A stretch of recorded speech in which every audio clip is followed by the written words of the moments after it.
looks good today. I haven't been cutting as many videos while driving since leaving Tennessee.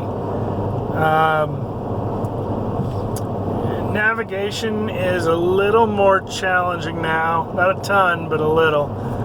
Because all of the roads seem to be this type of two-lane highway with more traffic. And a lot more changes in direction. I mean, this is what I'm looking at right now because I'm on an interstate, but that is the 2 mile out view.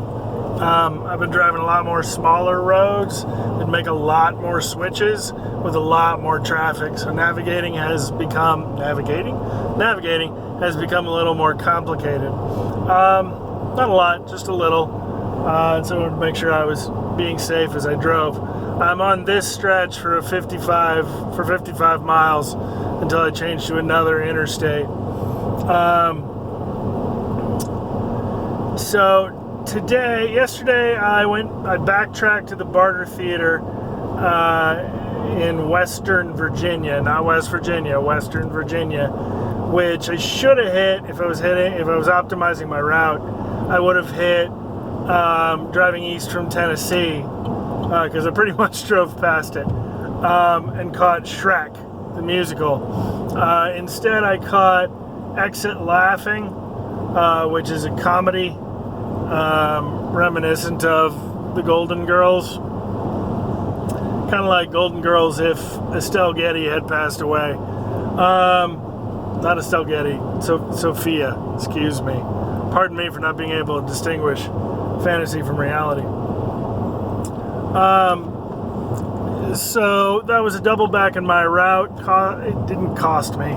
See, I'm stressing now. I've encountered a little bit of stress because I'm trying to manage the route and trying to hit a timetable when I really don't need to. So that's one of the adjustments I'm trying to make. Because yesterday was an unexpected day, even though the stop on the trip was something that I had set out to do from the outset because Jan put it on the list. So today, I got back to within an hour of Appomattox last night.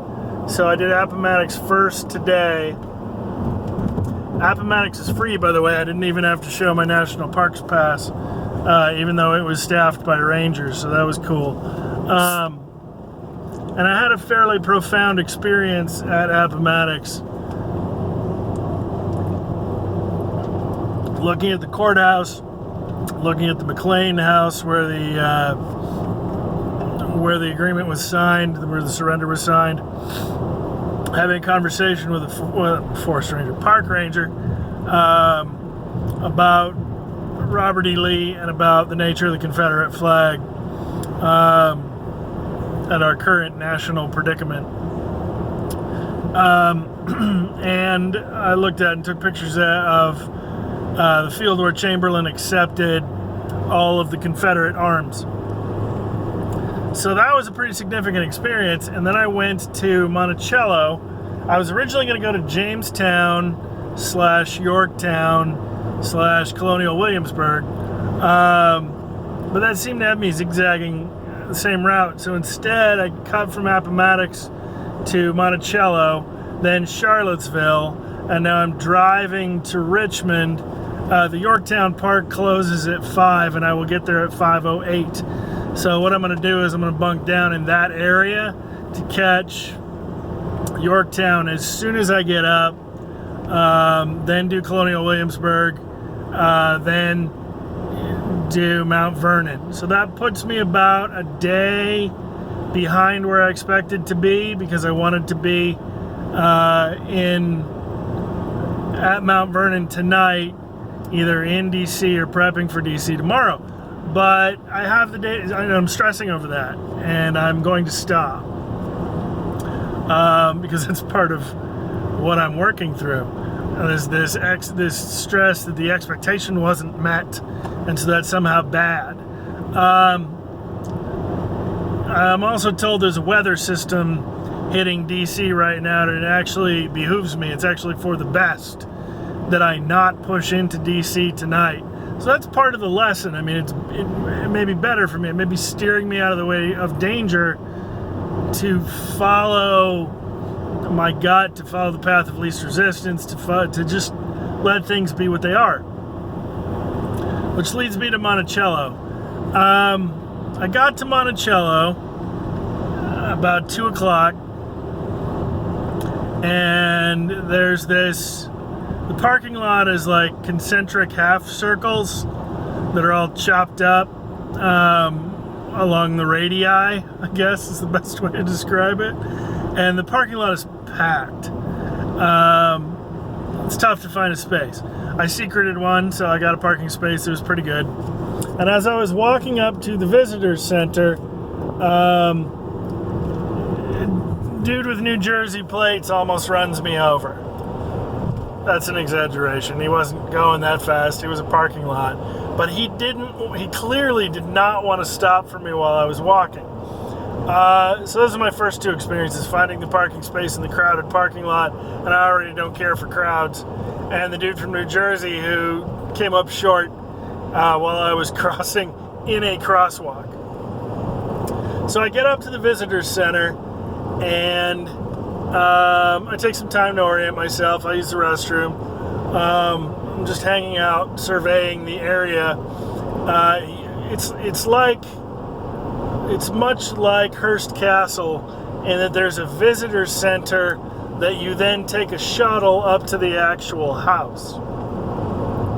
So I went over to the visitor center and I got in line, and there was one couple of people in front of me, and as they got served, a park ranger, not even a park ranger, a tour guide person pulled a woman in front of me to the head of the line, and they just stood there with their backs to me.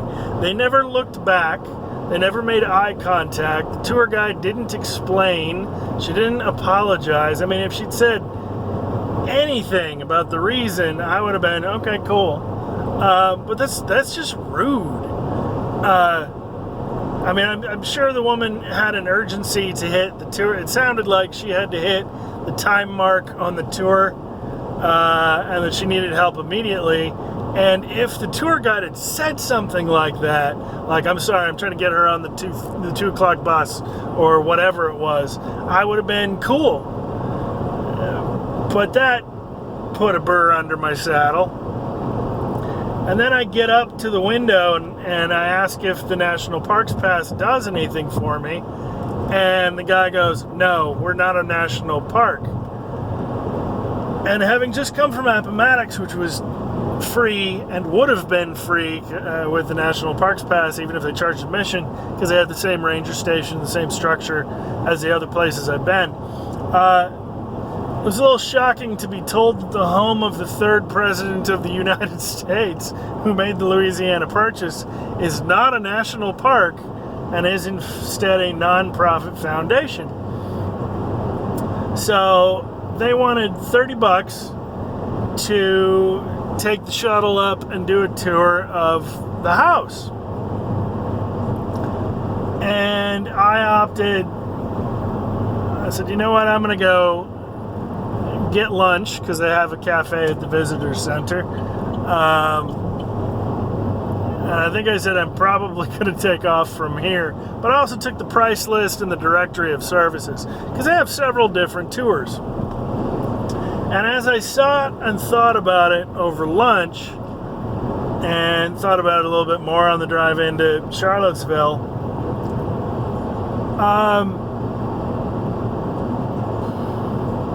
I was asking myself, why does Monticello irk me? Why didn't Graceland irk me?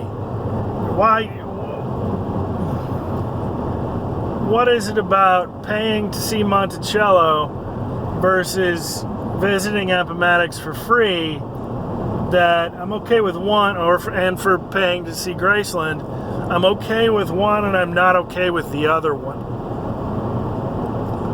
And I also checked my thinking to see if I was rationalizing.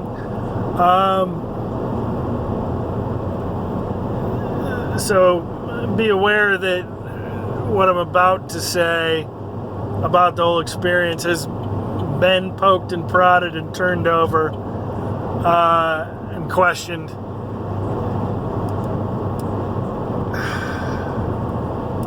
I'm sure within the system, any national park that can fund itself and be autonomous is preferable to the budget, to one that needs the national parks system to fund and support it. But I mean, yeah, I don't know. There's a balance there. Glacier Park's on the pass, Yellowstone's on the pass, Grand Canyon's on the pass, Crater Lake's on the pass. Monticello is not. Appomattox is. Where else did I go that was? I went somewhere else that was. Oh, Vicksburg was.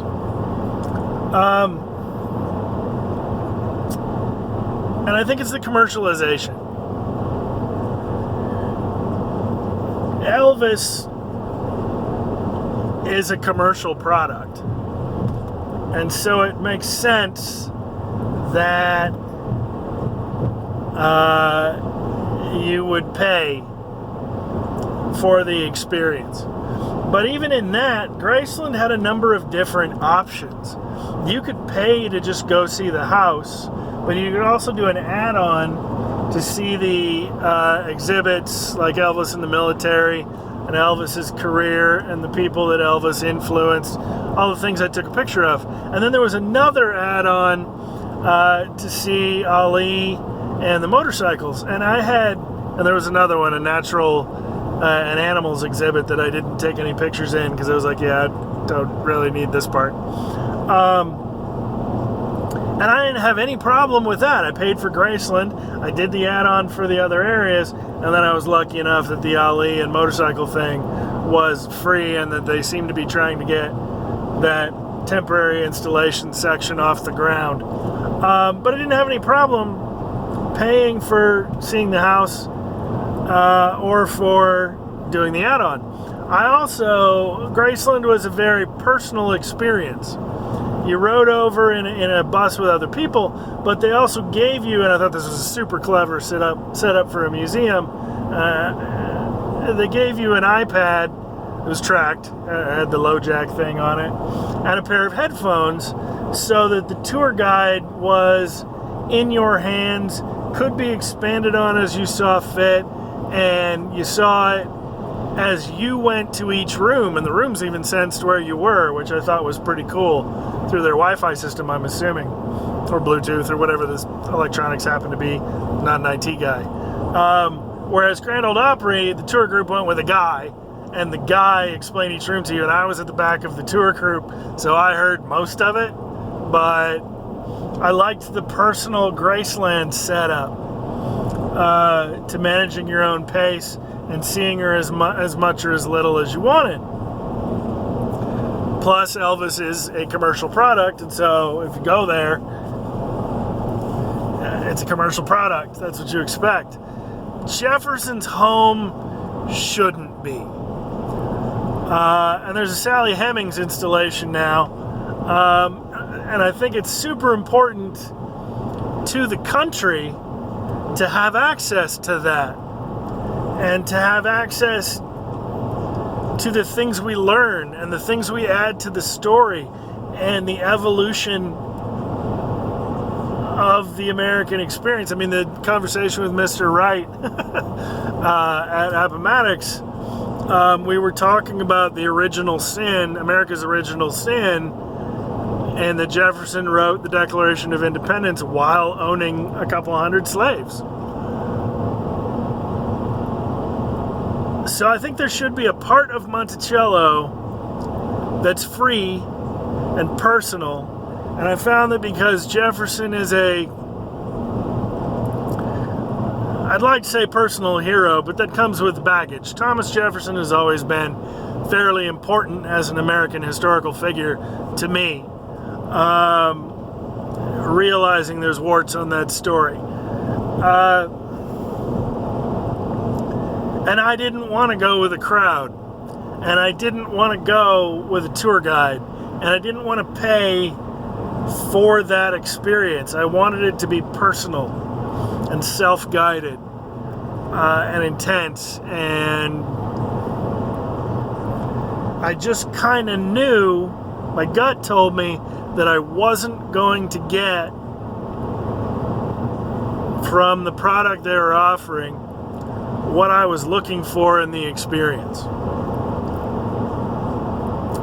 Then I drove to Charlottesville and I took a couple pictures of the Robert E. Lee statue, which is still there and uncovered. And I walked around the pedestrian mall, and I think I found the spot where Heather Heyer was run down.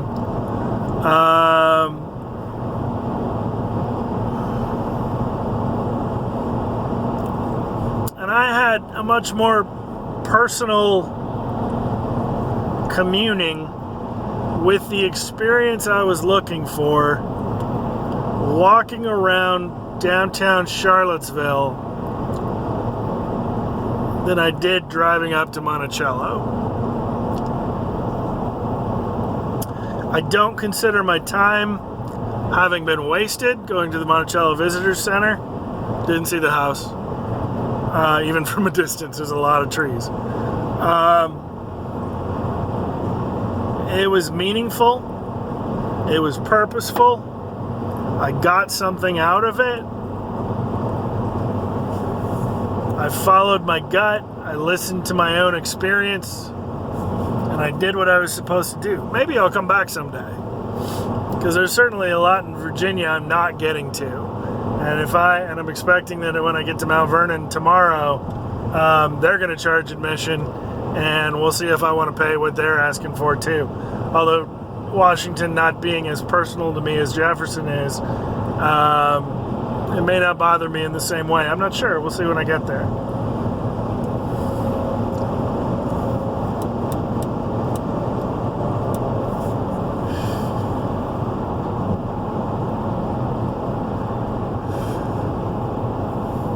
Yeah, so I think that's about all I want to say about that. I'm going to drive into Richmond, find a hotel somewhere between Richmond and Yorktown.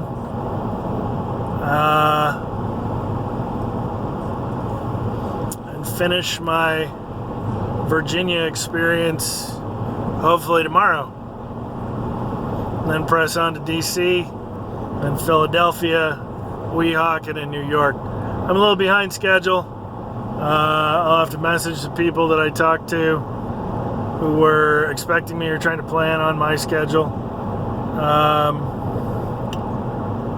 But that's just the point. It's got to be my schedule. And there's a point to it. Thanks for listening. Peace.